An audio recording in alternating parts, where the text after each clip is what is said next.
Bueno, y ahora le contamos que la Orquesta Infantil de México cumplió 17 años de su creación y para celebrarlo se presentaron en Bellas Artes.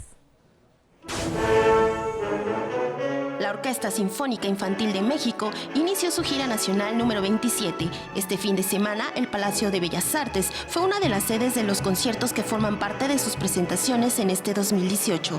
La orquesta está integrada por 123 niños y adolescentes de Aguascalientes, Chiapas, Chihuahua, Ciudad de México, Michoacán, Oaxaca, entre otros estados, que también forma parte de las orquestas del Movimiento Nacional de Agrupaciones Musicales Comunitarias.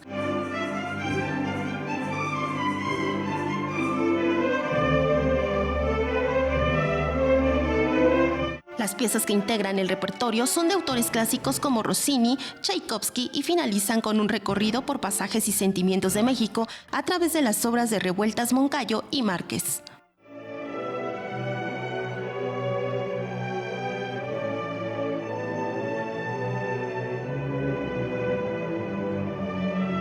La orquesta muestra en el escenario el gran talento joven, ya que 210 conciertos en visitas de diferentes entidades de México y países internacionales han sido parte de su trayectoria. El cierre de esta gira finalizará el 6 de agosto en la Biblioteca Vasconcelos a las 18 horas y la entrada es gratuita. Con imágenes de Joel Arias, María José Valencia, 21 Noticias.